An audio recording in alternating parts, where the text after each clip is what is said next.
Having a good hand position is half the battle when you're learning how to play the piano. I'm going to show you 5 things you can do to help improve your hand position right now.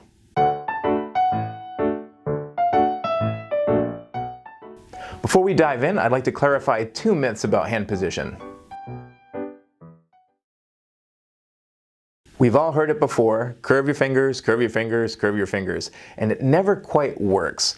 The picture of curving your fingers just creates tension, especially for younger kids, and it really doesn't create the hand shape that we want. So do yourself a favor, do not try to curve your fingers. If anybody ever tells you that you need to strengthen your fingers, take 2 seconds to think about it. First of all, fingers do not have muscles in them, so there's really nothing to strengthen. Sometimes when people talk about strengthening technique, they're really talking about strengthening your mind to make all of your body parts work in coordination so that your fingers, hands, wrists, arms, and your entire body is really working for you. And above all, avoid the repetitive exercises like this, where you just play one finger at a time over and over again. These were developed hundreds of years ago before we knew anything about modern anatomy. So not only will these exercises not strengthen your technique, but more than likely it'll give you tendinitis. So just say no.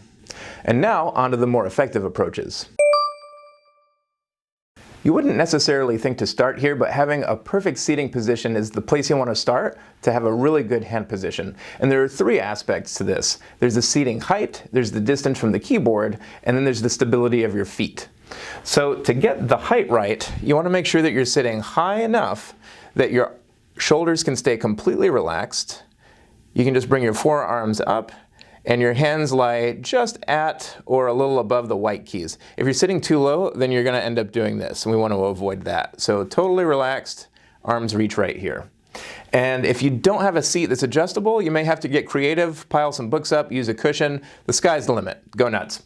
For distance from the keyboard, you'll want to sit far enough back that you can put your arms straight out and your knuckles just reach the fall board. That's how you know you're a good distance away from the keyboard.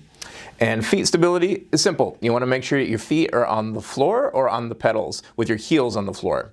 And if you have a child or if you have a student that doesn't reach the floor yet, you're going to need to do something, whether it's a stool, a pedal extender, a pile of books. You can really get creative with this, but this seating position is super, super important to set foundation for a good hand position.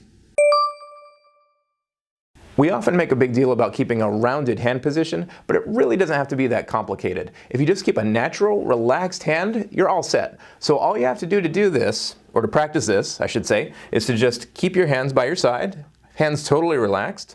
Slowly bring your hands up to the piano without changing anything. And there's your hand position. Done. Students often have trouble with their hand position because their wrists are just too low.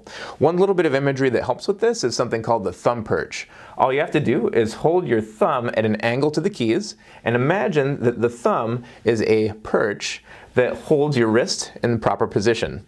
This little bit of imagery often helps much more than just telling somebody or imagining lifting the wrists higher. If you have a good contact point with your fingers, you'll naturally have a good finger position.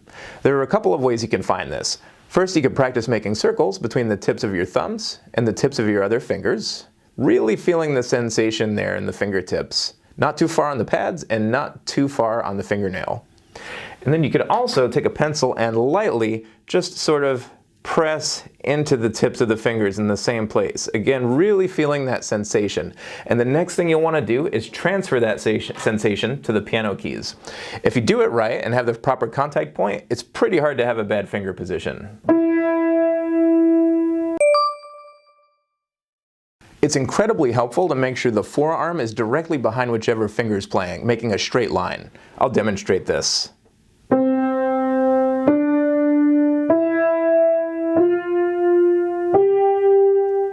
This will require some subtle movements of the wrists. If you're using materials that use a lot of 5-finger hand positions, just be aware these are really infamous for promoting sort of a locked wrist and hand position that causes a lot of tension, especially in younger kids. And also make sure that you're not gripping onto all of the keys with all 5 fingers at all times, because again, this creates a lot of tension. So just keep the fingers free and walk from finger to finger, moving that wrist and forearm so that the forearm makes a line with whichever finger is playing. And if you're playing more than one key, all you have to do is aim in between the fingers that are playing.